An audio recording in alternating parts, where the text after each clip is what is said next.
और बुलेटिन की शुरुआत सीएम डॉक्टर मोहन यादव के इंदौर दौरे के साथ। आज सीएम डॉक्टर मोहन यादव इंदौर प्रवास में रहे। इंदौर में मुख्यमंत्री ने सबसे पहले भगवान गणेश की शरण बड़ा गणपति की पूजा की, जिसके बाद बीजेपी की आभार यात्रा निकाली गई। बड़ा गणपति चौराहे से देवी अहिल्या प्रतिमा तक रोड शो जारी है। रोड शो में भारी भीड़ जुटी हुई है। इस दौरान मुख्यमंत्री ने IBC 24 संवाददाता रवि सिसोदिया से खास बातचीत की।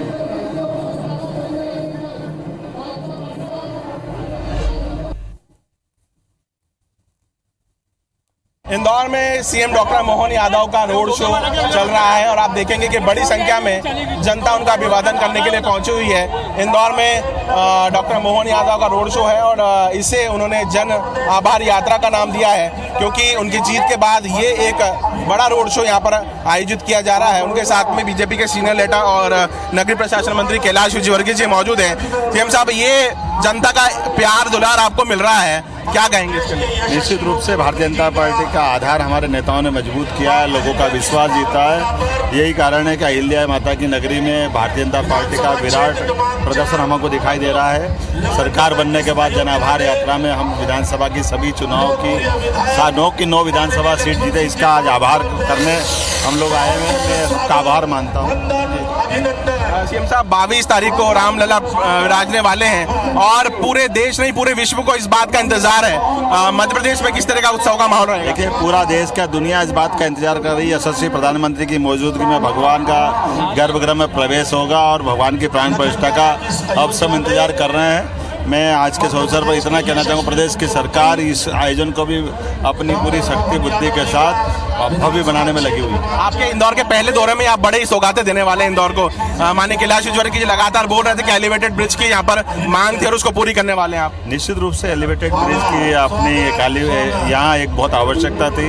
व्यापार, व्यवसाय, यातायात सब मामलों में वो बहुत माइलस्टोन रहेगा। मेरी अपनी ओर से इस बड़ी सौगात के लिए इंदौर की जनता को बधाई। तो ये हमारे साथ में मुख्यमंत्री डॉक्टर मोहन यादव, जिन्होंने कहा है कि इंदौर को लंबे समय से जिस सौगात की ज़रूरत थी, आज वे तमाम सौगातें जो हैं इंदौर को मिलने वाली है। जनता का आभार मान रहे हैं क्योंकि पूरी 9 की 9 विधानसभा उन्होंने इंदौर में जीती है। कैमरा पर्सन नंदन सिंह पवार के साथ रवि सिसोदिया, इंदौर। मध्य प्रदेश में मोहन यादव कैबिनेट ने आज कोई अहम फैसले लिए हैं। बैठक में आंगनवाड़ी केंद्रों को शुरू करने संबंधी प्रस्ताव को मंजूरी मिली। जिलों में बहुउद्देश्य केंद्र बनाए जाएंगे। एक केंद्र की लागत 75 करोड़ रुपए होगी, जिसके लिए 100% राशि केंद्र सरकार देगी। एक केंद्र के लिए 2200 वर्ग फीट जमीन की जरूरत होगी, जिसमें 1605 वर्ग फीट में भवन बनेगा। इसके लिए जमीन का आवंटन कलेक्टर करेंगे। वहीं आगर मालवा में विधि महाविद्यालय खोलने को मंजूरी मिली है, यानी कि लॉ कॉलेज यहां खुलेगा।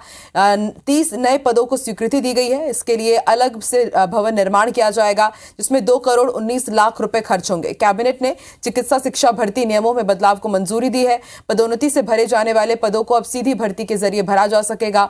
सिवनी, श्योपुर, नीमच, मंदसौर और सिंगरौली के नए मेडिकल कॉलेज में सीधी भर्ती से असिस्टेंट प्रोफेसर समेत करीब 150 पदों को भरा जाएगा। विद्युत वितरण लाइसेंस में भी संशोधन किया गया है। मुहासा में इसके लिए 1678 करोड़ की जमीन चिन्हांकित की गई है। 1678 एकड़ जमीन चिन्हित की गई है। MPRDC और औद्योगिक नीति व निवेश प्रोत्साहन विभाग इस पर काम करेगा। आगर मालवा में एक नया विधि महाविद्यालय खोलने की स्वीकृति प्रारंभ करने का निर्णय लिया है। मंत्रिमंडल ने 30 नए पदों के सृजन की स्वीकृति दी है। कॉलेज की स्थापना पर 2 करोड़ 19 लाख रुपए से अधिक का आवर्ती और अनावर्ती व्यय होगा। कॉलेज के लिए पृथक भवन का निर्माण किया जाएगा। इसके लिए अलग से राशि का प्रावधान किया जाएगा। प्रधानमंत्री नरेंद्र मोदी अब राम मंदिर की प्राण प्रतिष्ठा समारोह के दौरान मुख्य यजमान नहीं बनेंगे। मुख्य यजमान की भूमिका में अब राम मंदिर ट्रस्ट के सदस्य अनिल मिश्रा होंगे। कांग्रेस ने इस मामले में तीखी प्रतिक्रिया दी है। कांग्रेस के मीडिया एडवाइजर पीयूष बबेले ने कहा कि पीएम मोदी त्रिकालदर्शी हैं, बावजूद इसके उन्हें ये जानकारी नहीं थी कि प्राण प्रतिष्ठा जैसे समारोह में गृहस्थ व्यक्ति यजमान के तौर पर अपनी पत्नी के साथ बैठते हैं। उधर कांग्रेस मीडिया प्रभारी के मिश्रा ने कहा कि अयोध्या में भगवान राम की नहीं बल्कि राजनीतिक प्राण प्रतिष्ठा हो रही है। हमारे प्रधानमंत्री जी तो इतने ज्ञानी हैं कि वो ये बता देते हैं कि चंद्रयान कैसे जाना है।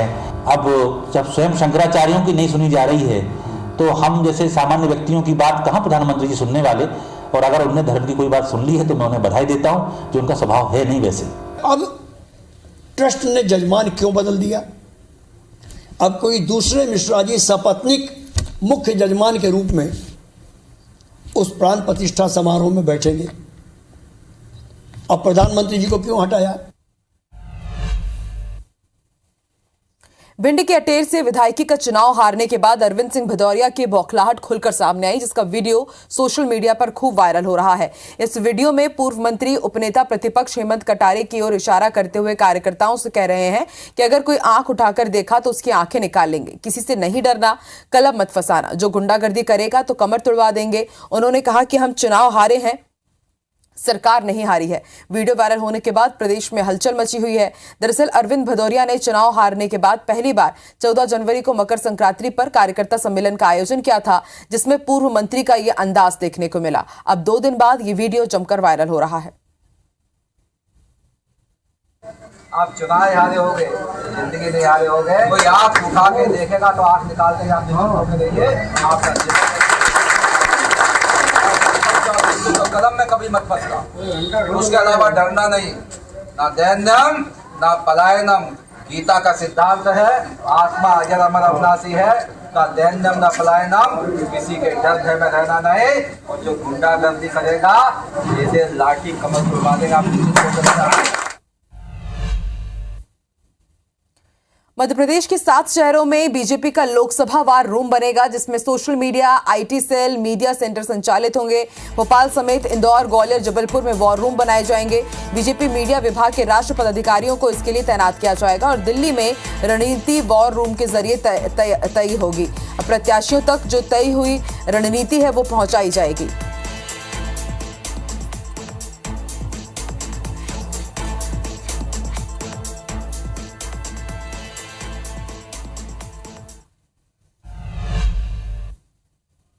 लोकसभा चुनाव से पहले मध्य प्रदेश सरकार पूरे राज्य की सड़कों को चमकाना चाहती है। प्रदेश के पीडब्ल्यूडी मंत्री राकेश सिंह ने अपने विभाग के अगले 100 दिनों की कार्ययोजना बनाई है। 100 दिनों के रोड मैप में पीडब्ल्यूडी विभाग सड़क को बेहतर बनाएगा और पीडब्ल्यूडी मंत्री राकेश सिंह ने कहा कि सीएम मोहन यादव ने उनके विभाग की समीक्षा की है, जिसमें उन्होंने सड़कों की दिशा में बेहतर काम करने की अपेक्षा जताई है।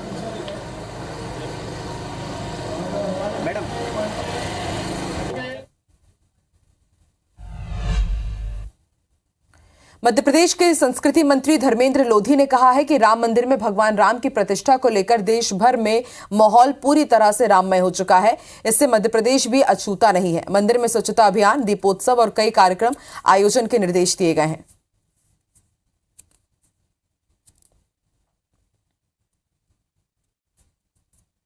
मध्य प्रदेश का जो माहौल है बहुत भक्तिमय है, अद्भुत है, अविस्मरणीय है और निश्चित रूप से रामलला की स्थापना पर मध्य प्रदेश की जनता ही नहीं अब तो पूरे देश की जनता बहुत प्रसन्न है। हर मंदिर में रामायण पाठ, अखंड रामायण का पाठ, कीर्तन, स्वच्छता अभियान, ये सारी चीज़ें और घर घर 22 जनवरी को घर घर दीपक जलाने का भी प्रण सबने लिया है। बाबा महाकाल की सवारी पर कुल्ला करने और थूकने के मामले में नाबालिग आरोपी को जमानत मिल गई है। अदालत ने कहा कि पुलिस की जांचकर्ता अधिकारी ने आरोपी की शिनाख्त परेड भी नहीं कराई और चश्मदीद गवाह भी पलट गए। इसी तरह अन्य तथ्यों पर गौर करते हुए आरोपी की जमानत अर्जी मंजूर कर ली गई है। बता दें कि हाईकोर्ट के इंदौर पीठ उज्जैन में पिछले साल जुलाई के दौरान महाकाल की सवारी पर कुल्ला करने और थूकने के बहुचर्चित मामले में सुनवाई चल रही थी। इस मामले में 2 अन्य आरोपियों को पहले ही जमानत मिल चुकी है। इसमें 3 लोगों के खिलाफ अपराध दर्ज किया था। बाबा महाकाल की सवारी के संबंध में कि ऊपर से थूक रहे हैं, ऐसा आरोप एलिगेशन लगा था इनके ऊपर। दोनों के खिलाफ जब आवेदन लगाए बच्चों के लिए तो बाल न्यायालय ने उसे अपराध गंभीर धार्मिक भावना को ठेस पहुंचाने वाला मामला होने से गंभीर मानकर जमानत नहीं दी थी। मकान तो जिस दिन घटनाक्रम हुआ 17 को और मकान तोड़ा 19 को, तो इसी बात को लेकर और कारण उन्होंने जर्जर अवस्था में बता के वो तोड़ा है और रीज़न मुख्यतः यही रहा है उसका।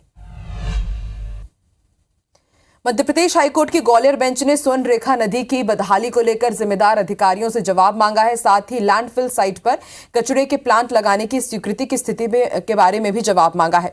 हाईकोर्ट ने नगर निगम, स्मार्ट सिटी और वन विभाग को जमकर फटकार लगाई। बता दें कि विश्वजीत रतौनिया ने स्वर्ण रेखा नदी में फैली गंदगी को लेकर जनहित याचिका दायर की थी।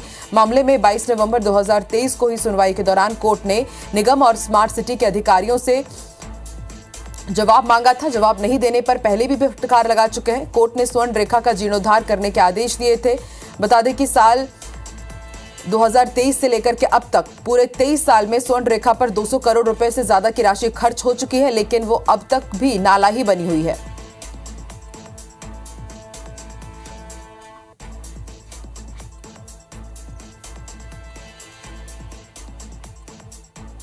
तो कोर्ट ने नगर निगम, स्मार्ट सिटी को एक बार फिर फटकार लगाई है। हाईकोर्ट ने जिम्मेदार अधिकारियों से जवाब मांगा है कि आखिर स्वर्ण रेखा नदी के सौंदर्यीकरण की स्थिति क्या है। 23 साल में 200 करोड़ से ज्यादा रुपए इस प्रोजेक्ट में खत्म हो चुके हैं, लेकिन अभी भी नतीजा जस का तस है। अभी भी आप देखिए किस तरह से स्वर्ण रेखा नदी नाला बनी हुई है, जबकि एक ऐसा समय था जब ये प्रमुख पेयजल के लिए प्रमुख स्रोत मानी जाती थी, लेकिन अब तक ये जो प्रोजेक्ट है वो अधूरा ही है।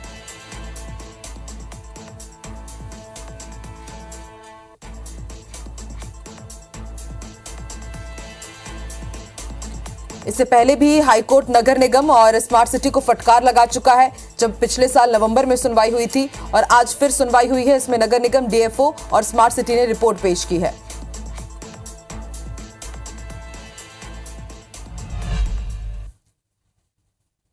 मध्य प्रदेश राज्य पिछड़ा वर्ग आयोग के अध्यक्ष डॉक्टर रामकृष्ण श्री राम मंदिर की प्राण प्रतिष्ठा को लेकर बेहद उत्साहित हैं। उन्होंने प्राण प्रतिष्ठा के लिए लोगों के घर जाकर अक्षता आमंत्रण दिया। साथ ही रामकृष्ण ने 22 जनवरी को सभी से पूजा अर्चना कर उत्सव मनाने की अपील की है। बता दें कि रामकृष्ण कुसमरिया ने भी राम मंदिर आंदोलन में कार सेवक के रूप में भूमिका निभाई थी। 1990 से 91 में तत्कालीन हटा विधायक रहते हुए कुसमरिया अयोध्या पहुंचे थे। उस समय 90-91 में जब ये शुरुआत हुई तो हनुमाना बॉर्डर से हम वहां प्रवेश हुए। सारे लोग जब हम लोग प्रवेश हुए, पद यात्रा जो हमने भीतर करी, तो मिर्जापुर जिले में जेल में उन्होंने हमें सबको बंद किया। शिवराज सिंह भी बंद थे, राजनाथ सिंह बंद थे, दिलीप सिंह जूदेव बंद थे, रामेश्वर पाटीदार बंद थे। ग्वालियर नगर निगम के अधिकारियों कर्मचारियों का एक और बड़ा फर्जीवाड़ा सामने आया है, जहां गरीबों के लिए बनाए गए आवासों पर 900 से ज्यादा लोगों ने निगम के कर्मचारियों से साठगांठ करके कब्जा कर लिया है। अब हालात ये है कि निगम के अफसरों से उन फ्लैटों से कब्जा मुक्त कराने में पसीना आ रहा है। ये फ्लैट राजीव आवास योजना और IHSDP योजना के तहत बनाए गए थे। अधिकारियों का अनुमान है कि दोनों योजनाओं में लगभग 12 करोड़ कीमत वाले 900 फ्लैटों पर कब्जा किया गया है। सिटी सेंटर के महलगांव पहाड़ी पर कब्जा हुआ है। ऐसे में निगम आयुक्त ने अब 31 जनवरी तक आवासों को मुक्त कराने के आदेश पुलिस और प्रशासन को दिए हैं। फ्लैटों में 900 से ज्यादा लोगों ने कब्जा कर रखा है। नगर निगम को खाली कराने में पसीना आ रहा है। वो अब जांच करवाई जाएगी और जो भी अगर कब्जा होगा तो उनको हटवाया जाएगा। निगम के जो अधिकारी और कर्मचारी हैं वो अपना काम ठीक से नहीं करते हैं। इनको जो कामों की जिम्मेदारी दी गई है वो सिर्फ ऑफिसों में बैठे रहते हैं। हकीकत में अब हम भी इसकी पता कर रहे हैं और शीघ्र ही जो जबरदस्त लोगों ने कब्जे कर रखे उनको खाली करने के आदेश भी दिए हैं। बड़ी खबर मिल रही है, युवक पर चाकू से हमला किया गया है। 5 युवकों ने मिलकर चाकूबाजी और मारपीट की है। हमले में एक युवक घायल हुआ है। युवक का जिला अस्पताल में इलाज जारी है। घटना का वीडियो भी वायरल हो रहा है। कुटला थाना क्षेत्र के बस स्टैंड चौकी में आप देखिए किस तरह से सरे रहा एक युवक के साथ चाकूबाजी की गई है। 5 लोगों ने मारपीट की और फिर चाकू से वार कर वहां से फरार हो गए।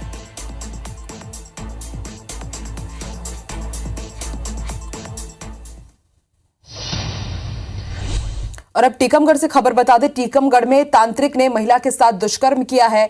बच्चे नहीं होने पर तांत्रिक के पास महिला गई थी, जिसके बाद बाबा ने झांसा देकर महिला के साथ दुष्कर्म किया। वहीं पीड़ित महिला की शिकायत पर पुलिस ने आरोपी को गिरफ्तार कर लिया है।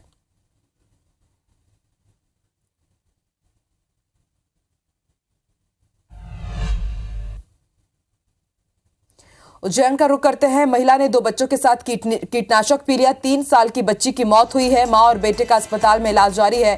माकरौन थाना क्षेत्र का ये मामला है। टीकमगढ़ से इस वक्त की बड़ी खबर, महिला ने 2 बच्चों के साथ कीटनाशक पी लिया और इस दर्दनाक हादसे में 3 साल की बच्ची की मौत हो गई, लेकिन मां और बेटे का अस्पताल में इलाज जारी है, वो भी गंभीर है, उनकी स्थिति नाजुक बनी हुई है। माकड़ौन थाना क्षेत्र का मामला है।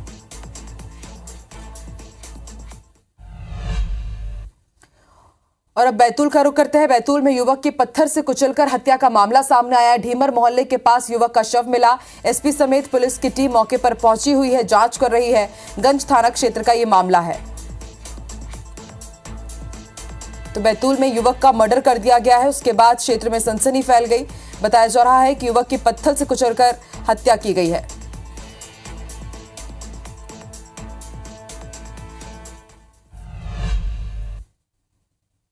और अब आपको सतना में रंगदारों की दबंगई दिखाते हैं। पेट्रोल पंप में इन्होंने जमकर उत्पात मचाया है। पेट्रोल पंप पर काफी तोड़फोड़ की है। पेट्रोल पंप कर्मचारी के साथ मारपीट का मामला सामने आया है। मारपीट का सीसीटीवी फुटेज भी आप देख सकते हैं। तो रंगदारों की दबंगई आप देखिए, कितनी बेखौफ ये रंगदार हो चले हैं कि पेट्रोल पंप कर्मचारी के साथ मारपीट भी की गई है और पेट्रोल पंप में भी इन्होंने काफी तोड़फोड़ की है और ये सब कुछ वहां लगे सीसीटीवी कैमरे में कैद हो गया।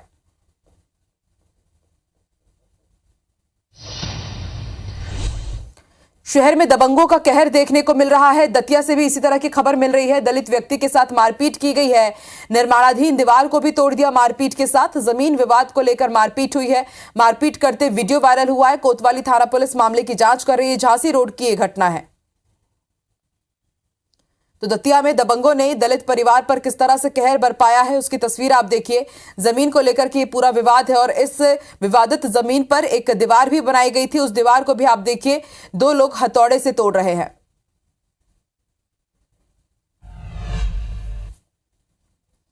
एक बार फिर आईबीसी 24 की खबर का बड़ा असर हुआ है। 10 जनवरी को आईबीसी 24 ने दिखाया था कि उड्डयन मंत्री ज्योतिरादित्य सिंधिया के ड्रीम प्रोजेक्ट में शामिल 1000 बिस्तर के जय आरोग्य अस्पताल की धर्मशाला तालों में कैद है।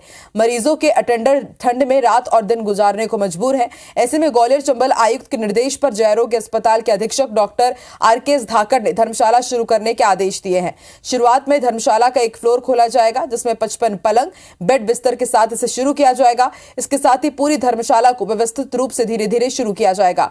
इसके लिए गजरा राजा मेडिकल कॉलेज की काउंसिल में प्रस्ताव रखा जाएगा।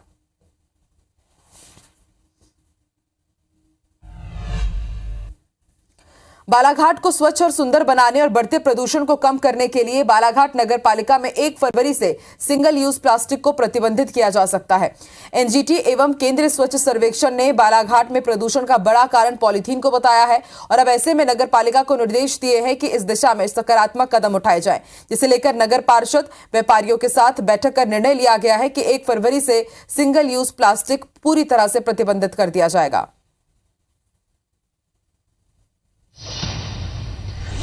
वहीं भोपाल में आवारा कुत्तों का आतंक जारी है। कुत्तों ने सुबह से अब तक 19 लोगों को अपना शिकार बनाया है।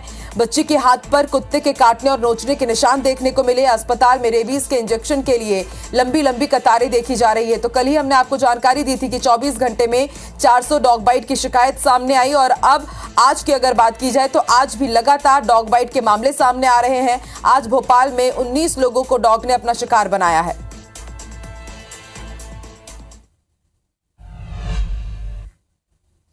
मैयर के मुकुंदपुर टाइगर सफारी से एक शावक की खूबसूरत तस्वीर सामने आई है, जिसमें शावक उछल कूद करते नजर आ रहा है। बता दें कि 3 दिन पहले उमरिया के एक गांव में एक शावक मिला था, जिसके शरीर में कई चोट के निशान थे। मामले की जानकारी ग्रामीणों ने वन विभाग को दी। उसके बाद वन विभाग की टीम ने शावक का रेस्क्यू कर इलाज कर उसे ठीक किया। फिलहाल शावक पूरी तरह से स्वस्थ है और अब देखिए किस तरह से उछल कूद कर रहा है।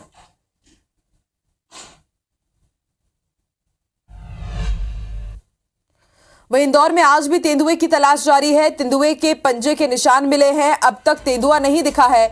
कल विभाग को तेंदुए की सूचना मिली थी। इन्फोसिस और टीसीएस कैंपस में सर्चिंग अभी भी जारी है। कर्मचारियों को खुले कैंपस में नहीं निकलने के निर्देश दिए गए हैं। गांधीनगर क्षेत्र में एक पिंजरा भी लगाया गया है। वहीं तेंदुए के साथ उसके 2 बच्चे भी होने की संभावना जताई गई है, क्योंकि वन विभाग की सर्चिंग में मादा तेंदुए के बच्चों के पगमार्क मिले हैं और अब जो कर्मचारी और अधिकारी हैं इन्फोसिस के, उन्हें वर्क फ्रॉम होम में भेज दिया गया है।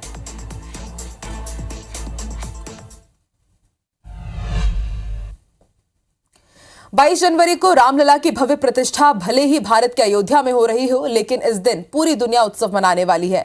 अमेरिका, ऑस्ट्रेलिया और अफ्रीका के बाद अब रूस की राजधानी मॉस्को में भी जश्न की तैयारी की तस्वीरें सामने आई हैं। रशियन नागरिक भव्य रामलीला का मंचन करेंगे। भारत रूस मैत्री संघ के तत्वाधान में मॉस्को के ढाबा 146 में यह आयोजन होने वाला है, जिसकी तैयारी में मॉस्को में रहने वाले भारतीय मूल के निवासी और मैत्री संघ से जुड़े रूस के नागरिक जुटे हुए हैं। ढोल नगाड़ों के साथ भव्य आतिशबाजी भी की जाएगी।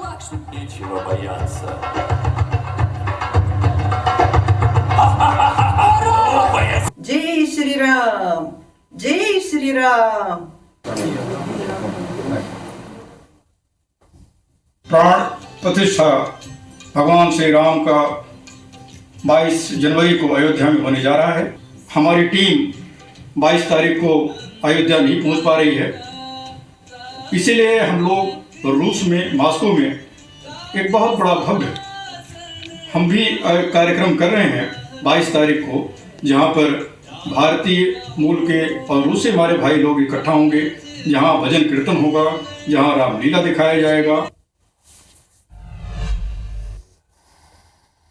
और मध्य प्रदेश के बुलेटिन में फिलहाल इतना ही। आगे देखिए छत्तीसगढ़ी भाषा में नंबर 1 बुलेटिन हमर बानी हमर गोठ। मुझे दीजिए इजाजत। नमस्कार।